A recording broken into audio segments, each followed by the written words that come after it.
En la cadena SER, Hora 25. Con Aimar Bretos. Aunque tú no lo sepas, me he inventado tu nombre. Me drogué con promesas y he dormido en los coches. Aunque tú no lo entiendas, nunca escribo el remite en el sobre por no dejar mis huellas.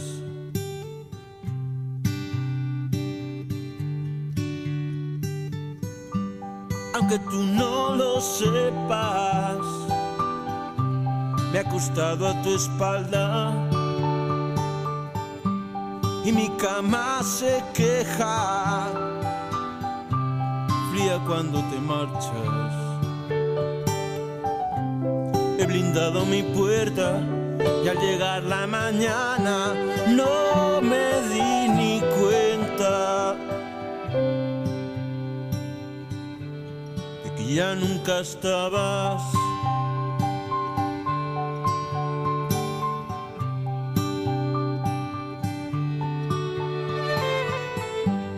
Aunque tú no lo sepas,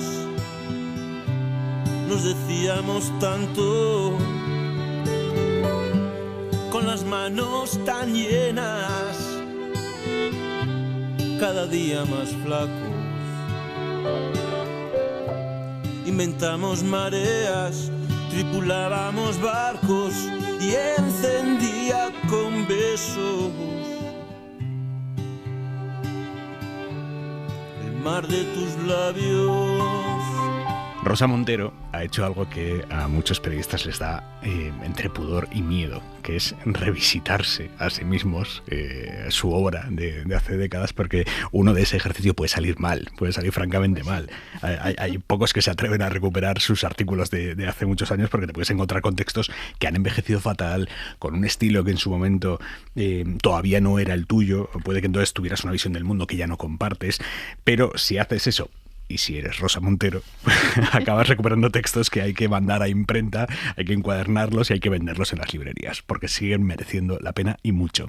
Rosa, buenas noches. Muchas gracias, Aimar, eres un encanto. Pues muy bien, estoy encantada de estar contigo aquí. Qué bien, oye. Hoy has publicado Cuentos Verdaderos con Alfaguara. Sí. Cuentos Verdaderos me parece una forma maravillosa de referirse el título, a... ¿verdad? Es que a mí me sorprendieron mucho, ¿sabes? Yo tengo una memoria de batracio total, no me acordaba de nada. Y estos son crónicas y reportajes que salieron en El País entre 1978 y 1988. O sea, que hace entre 35 y 45 años. Ha pasado una vida, ha pasado mi vida, ¿no? Desde entonces. Y fue por pura casualidad, porque resulta que de repente la gente esta maravillosa que hizo el documental sobre el juicio del Nani para Radio y Televisión Española, que son César Vallejo y Ángeles Garrido, me parece que sea Gallardo, perdón. Gallardo. Pues me llamaron porque yo había colaborado, yo había hecho crónicas del juicio. Y entonces el Nani, que fue un delincuente común al que detuvieron y del que nunca se volvió a saber nada. Lo que pasa es que fue importantísimo ese juicio para la democracia española, porque fue la primera vez que se sentó en el banquillo y se juzgó y se condenó, además con una condena brutal, a una mafia policial tremenda, con un comisario al frente, con un montón de inspectores que se dedicaban a asaltar joyerías con una banda de delincuentes y luego asesinaban a los delincuentes, o sea, es que un horror, ¿no? Entonces yo había cubierto ese juicio haciendo las crónicas de ambiente famosas y me llaman estos del programa y me dicen que querían entrevistarme. Y dije, pues fenomenal, qué buena idea hacer algo sobre el juicio del Nani, pero es que no me acuerdo de nada. Pero déjame que relea lo que escribí, ¿no? Claro, no me acuerdo de nada. Pero no solo déjame que relea, es que yo no guardo nada, así que les dije, tenéis mis crónicas, mandádmelas, por favor, porque me lo tengo que releer. Entonces me lo releí y me quedé patidifusa, porque se nos había olvidado cómo era esa España. O sea, para mí fue realmente como un viaje en el tiempo, ¿no? Y ver esas cloacas, como asomarse de verdad como un pozo de víboras, ¿no? Y me parecieron súper interesantes, ¿no? Y se lo dije, me dijeron los chicos, oye, pues es que deberías publicarlas y tal. Claro, eran un pedacito de páginas pequeñísimo, ¿no? Y dije, pues a lo mejor hay otras crónicas que se pueden. Pedí a la editorial que me bucearan en la hemeroteca, que me trajeran crónicas, me trajeron este puñado. Y me volvió a pasar lo mismo, que me sorprendieron, que me parecieron... Es que se nos olvidan las cosas, ¿no? La España que representa... Me gusta mucho que haces, digamos, ubicas a los lectores, porque no todos vivieron muy conscientemente aquella España, y lo que haces es darles 3 ítems a los lectores más jóvenes y les dices, de esta España estábamos hablando en aquella época, les dices, la plena escolarización hasta los 14 años solo se alcanzó a mediados de los 80, el divorcio se legalizó en el 81 y la primera y alicorta ley de despenalización del aborto se promulgó en el 85. Esa es la España en la que estabas haciendo periodismo. Sí, efectivamente, y muchísimos más. Esa es la década de que estoy contando. Bueno, solo el dato ese de que la plena escolarización no se alcanzó hasta los 14 años, hasta mediados de los 80. Es que es una barbaridad. Es decir, quiere decir que si no tenías dinero para pagar a tu hijo una escuela privada y si no conseguías plaza, pues te quedabas sin escolarizar, ¿no? ¿Qué España? Bueno, y ahí lo ves en los reportajes, ¿no? Ves que hay una falta de desarrollo de derechos absoluta, que la gente tiene unos trabajos, pero bueno, hoy hablamos de trabajos de mierda, pero entonces es que era una cosa, que había un nivel de, por ejemplo, en el reportaje que hago de la gira de Miguel Ríos del 82, que es la gira de la más importante que se ha hecho en el rock español en toda la historia, pues entonces es que te pasma el nivel de chorizada que había, porque claro, hoy todavía, pues claro, hay corrupción, pero es como más organizada, ¿no? Pero entonces eran chorizos a pie de calle, quiero decir, no era todo, Dios, unos chorizos tan cutres, ¿no? Y dices, ¡uy, qué bárbaro! Y luego otras cosas, como la epidemia de heroína que hubo, que padecimos, que era tremenda, que se nos ha olvidado también, ¿no? ¿Y cómo contabas aquello? Pues lo cuentas, hay un par de reportajes que lo hablan, sobre todo uno de la muerte de una pareja, ¿no? Que los encontraron, ella muerta como quizá de sobredosis, y luego él se había cortado las venas, pero 2 días después, o sea que había estado 2 días viviendo con el cadáver, ¿no? Entonces, bueno, era muy triste. En mi época, cuando yo era más joven todavía, ¿no? Y fumaba porros y tal, pues de repente hubo un momento en donde el 80% de mis amigos se pasaron a la heroína. Yo no me pasé. Te diré que me parecía que era burgués, miedo burgués de mi parte. Bueno, miedo burgués te quiero decir que mi familia no... burguesa nada, ¿no? O sea, mi padre era banderillero, no sé cómo explicarte, pero esa cosa que creías, ¿no? Que, ay, no, porque drogarse entonces era como un acto político o revolucionario y tal, ¿no? Entonces no me pasé, afortunadamente, porque hubo una lucecita que se me encendió, pero se pasaron como el 80% de los amigos de entonces y se murieron. Se murieron todos. Al final se murieron todos. Dios mío. Sí, muy duro. Esa epidemia de droga fue bestial. Y se acabó porque además en mi casa, por ejemplo, entraron 2 veces a robar, yonkis, todas teníamos amigos, familias que tenían hijos, que tenían hermanos que los robaban en casa, que unos casos gravísimos, terribles.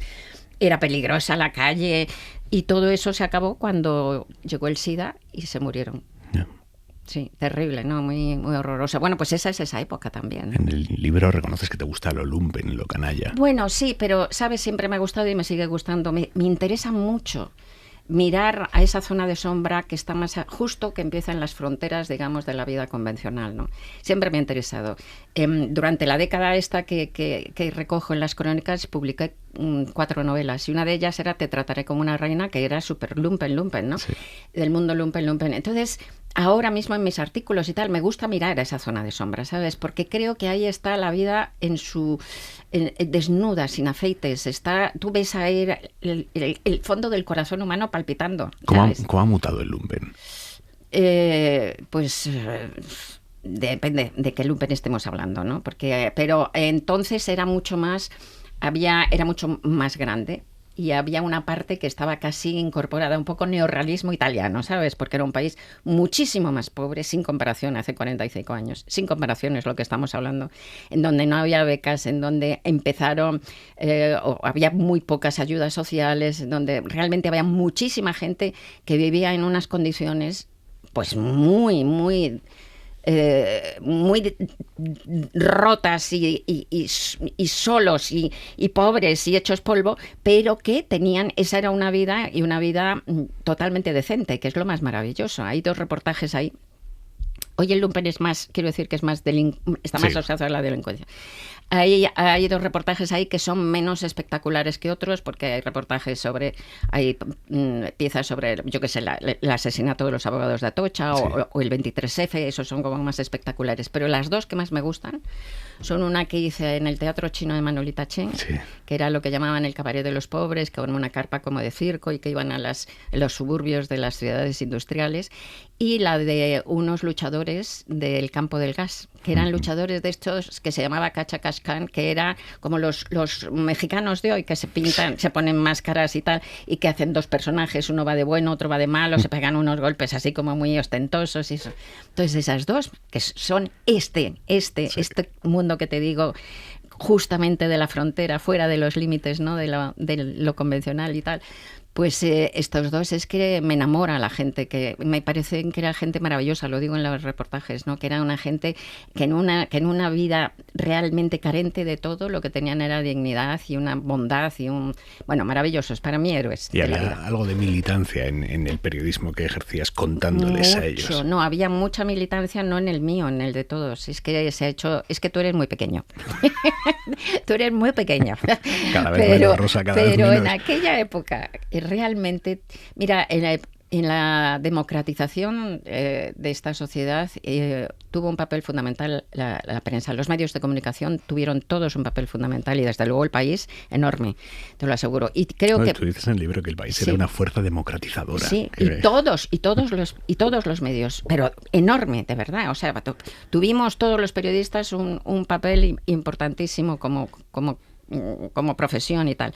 Entonces, todos teníamos claro que estábamos intentando, no estabas trabajando solo como periodista, estabas trabajando como ciudadano y estabas trabajando como voluntarista de una sociedad mejor, ¿sabes? Y sabías que hacías algo, sabías que eso que hacías pues podía ayudar a dar un empujoncito entre todos. Ya te digo, todos los medios yo creo que fueron realmente uno de los sujetos activos de la transición.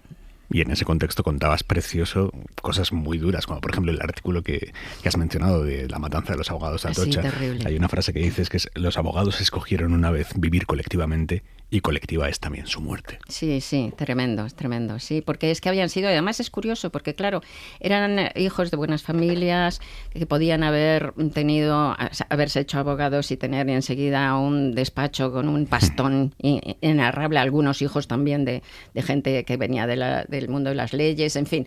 Y no, se metieron en comisiones obreras y se metieron a hacer una vida verdaderamente como de monjes, porque trabajaban 16, 17 horas al día por un sueldo de miseria, todos los días, o sea que casi no tenían vida personal ni familiar ni nada, y eso se cuenta. Y justamente estábamos en la época de la transición, fue en el 77 cuando los asesinaron, pues justamente ahí estaban empezando a plantearse si esa vida había que cambiarla, porque ya se había muerto Franco, no se podía seguir así, llevaban 10 años así, cada uno reventándose la vida personal y reventándose todo, y estaban ya pues inquietos, incómodos, diciendo tenemos que hacer otra cosa, y ahí justo en ese momento los mataron.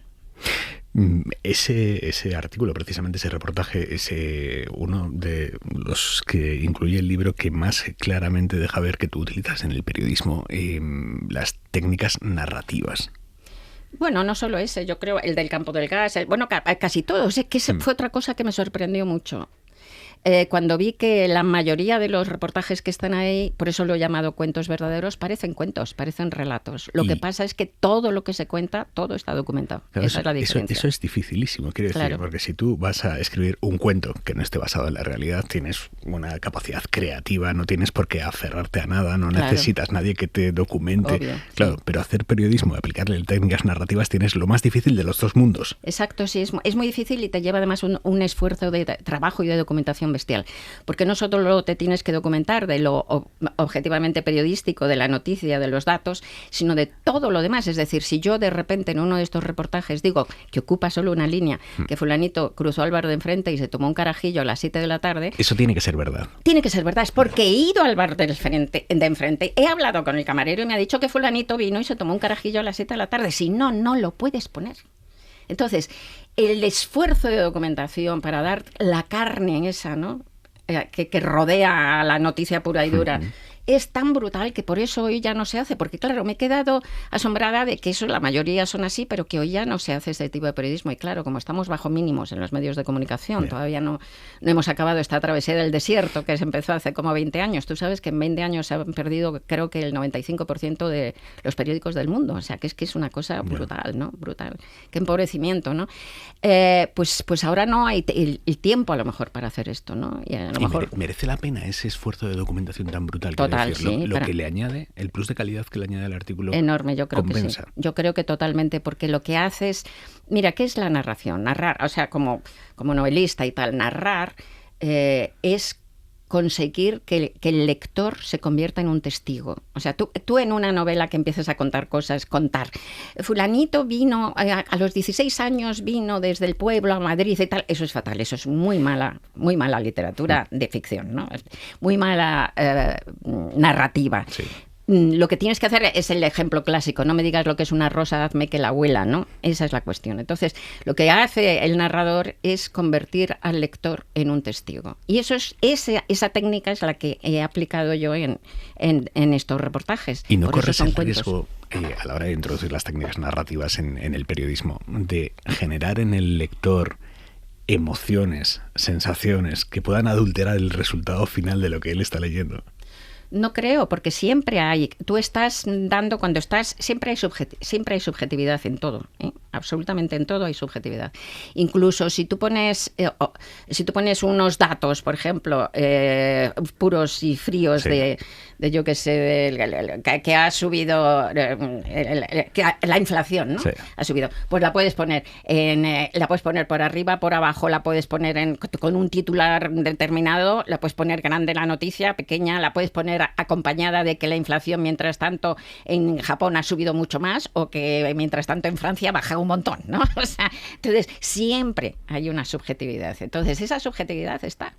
Entonces, incluso si tú intentas realmente vehicular y ser, como te digo, fiel a lo documental, o sea, que no puedes inventarte, ¿no? Sino fiel a lo documental, pues tú le estás dando incluso más datos a esa persona para que mire alrededor y para que juzgue. Háblame de un reportaje titulado Herrera, un lugar de la Mancha. Bueno, ese fue tremendo.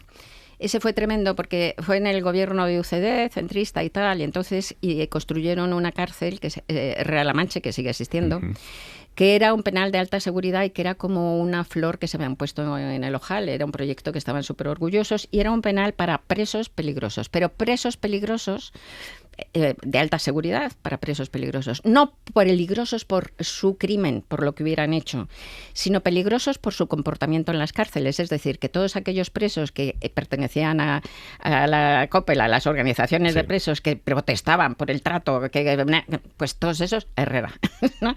Bueno, entonces un día me llamaron dos abogados de presos, que eran Jaime Sá de Bremón y Gonzalo Martínez Fresneda, y me dijeron que iban a presentar una querella porque en esa cárcel, a los 6 meses o así de haberla inaugurado, que se torturaba sistemáticamente a los presos. Entonces, que nada más entrar ya en la primera conducción, los pegaban una paliza que luego se deslomaban, ¿no? Y vinieron a verme con 2 de los funcionarios de Herrera-La Mancha que estaban desesperados porque se veían obligados a participar en eso. Entonces, hablé con ellos y decidí pedir una visita oficial a la cárcel y entonces sacar la visita oficial por este lado. Además, les pregunté, dicen que les pegan y tal. No. En este lado y en este otro lado el relato de los funcionarios. Y cuando ya estaba todo, las páginas pintadas, que era brutal. Llegaban a enmudecer, enmudecer, ¿no? ¿Cómo se dice? Humedecer las porras para que aguantara más. Exacto, Bueno, para que no se rompieran, porque se les rompían las porras de pagarlos. Sí. No, terrible. Entonces, pues estos hicimos, y cuando ya iba a salir, de repente vinieron el día anterior, a las 8 de la tarde, ya estaba pintado y todo, ya estaba en páginas, y estos 2 tíos aterrorizados diciendo que no querían sacar su nombre porque tenían miedo de que los mataran directamente. Entonces, pues ahí me planteé, claro, ¿qué hago? Así que subí a ver al director de aquel momento, que era Cebrián, y le dije, mira, ha pasado esto y no tenemos, o sea, tiene que salir sin fuentes. con fuentes desconocidas. Y me dijo Cebrián, ¿tú estás segura de que todo lo que cuentas es verdad? Yo dije, segura al 100%. Y dice, lo sacamos. Que esto es lo que te digo, hoy no habría salido, seguramente. Y no habría salido a lo mejor con razón, porque una cosa tan grave, pues a lo mejor tienes que darla más montada. Pero entonces, pues es que estábamos dispuestos a luchar para cambiar esa sociedad, ¿no? Y entonces salió y fue un pollo increíble, se montó un cirio, fue muy duro, fueron unos meses muy duros. Luego empezó el juicio y nos llamaron al juicio a declarar a Cebrián y a mí. Y Cebrián fue y dijo que no conocía las fuentes, cosa que era verdad, y luego fui yo y me pidieron los nombres de las fuentes y yo tartamudeando y sin que me llegara la camisa al cuerpo dije que no podía revelar las fuentes, porque claro, el juez me amenazaba con meterme en prisión, ¿no? Por obstrucción de la justicia y tal, y al final pues no lo hizo, afortunadamente, pero bueno, pasé muchísimo miedo. Y luego fue, después de un juicio muy desesperante, muy largo, pues ya el Supremo les condenó al director, a me parece que eran 2 jefes de servicio y como a 8 funcionarios, los condenó por torturas. Fue la primera vez que se condenó a alguien en España por torturas, porque antes no se podía porque no existía el delito. Había sido introducido en el nuevo código, en una reforma del Código Penal, creo que en el 78. ¿Qué has descubierto de Rosa Montero y de la escritura de Rosa Montero sumergiéndote en tu propia escritura de hace casi 50 años? Bueno, me he quedado un poquito... Yo creo que no he hecho más que decaer desde entonces. No, en serio, lo primero me he reconocido en cuanto al estilo y tal, eso que tú decías antes, me he reconocido totalmente en cuanto a los intereses, en cuanto a todo. Pero luego es que he hecho cosas de verdad como lo de que yo creo que no podría hacer. Por ejemplo, el golpe del 23F, ¿no? De repente, en el golpe, pues nos pilló a todos. A mí me pilló yendo a una reunión feminista y nos esperaban abajo las compañeras diciendo y marchaos corriendo a casa porque era la asociación de federaciones feministas y ese local, Marquillo, había sido asaltado por la extrema derecha muchas veces y tal. Total, que nos fuimos. Llamé al periódico, me dijeron, confirmaron lo del Congreso y tal.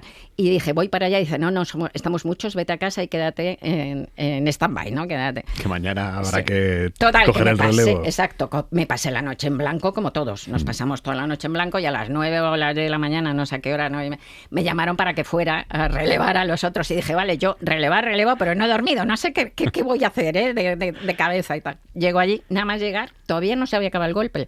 Se sabía que iba a acabar bien para nosotros, bien para la sociedad, pero no había acabado. El golpe se acabó como a las 12, creo, 12 y algo, del mediodía, ¿no? Entonces llegué allí, nada más llegar, a las 10 de la mañana me sentaron en una máquina de escribir y me dijeron, venga, escribe un relato, un cuento, una narración del golpe, una reconstrucción, con todo lo que me estaban mandando, con teletipos y tal, de toda España, ¿no? Y entonces yo empecé ahí, iba tecleando, y a medida que terminaba una hoja, sin que supiera todavía cuál iba a ser el final, ¿no? Y a medida que terminaba una hoja, se la arrancaban del carro y se la llevaban a talleres para una edición especial. Increíble, ¿no? Qué locura. Y dices, yo eso no soy capaz de hacerlo. Y sin dormir, ¿entiendes? Yo eso no soy capaz de hacerlo. Creo que ser más joven ayuda, pero vamos. Oye, ¿y los porros los has dejado o no? Mucho, hace siglos. Antes, yo qué sé, mucho. Muchísimo. ¿Qué estás leyendo, Rosa? Pues estoy leyendo un libro que no es un manuscrito de una escritora absolutamente extraordinaria, que a mí me parece una de las mejores escritoras que hay en lengua española, que es Mayra Montero. Nada que ver conmigo, casualidad de apellidos. Mayra Montero es cubana y puertorriqueña, vive en Puerto Rico desde los 12 años y es una escritora monumental. Y está escribiendo ha escrito una novela que saldrá en mayo, aquí con Tusquets, y que ahora no recuerdo cómo se llama, pero que es sobre Bobby Fischer. Y es maravillosa. Acordaos, Mayra Montero en mayo sobre Bobby Fischer, por favor. Sí, es que es buenísima. Rosa Montero, Cuentos Verdaderos, editorial Alfaguara. Rosa, gracias, buenas noches. Muchísimas gracias, como siempre, gracias. Allá donde se cruzan los caminos, donde el mar no se puede concebir, donde regresa siempre el fugitivo, pongamos que hablo de Madrid.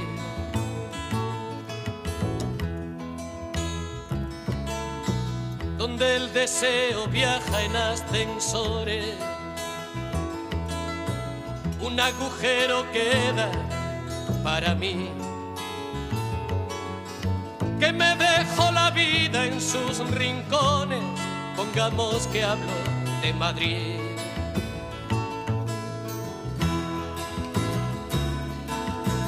Las niñas ya no quieren ser princesas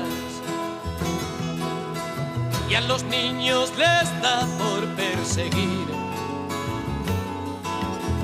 el mar dentro de un vaso de ginebra. Pongamos que hablo de Madrid.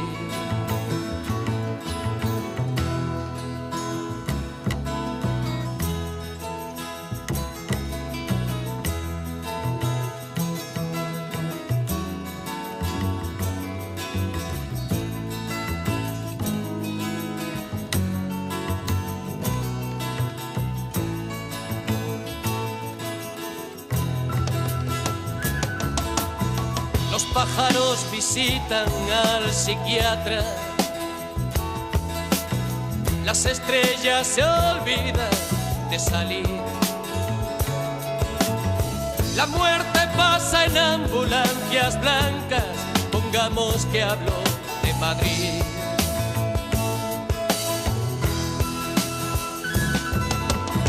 El sol es una estufa de butano, la vida un metro a punto de partir. Hay una jeringuilla en el lavabo. Pongamos que hablo de Madrid.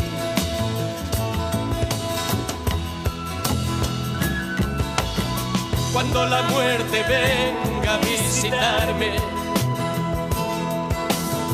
que me lleven al sur donde nací. Aquí no queda sitio para nadie. Pongamos que hablo de Madrid, de Madrid, de Madrid.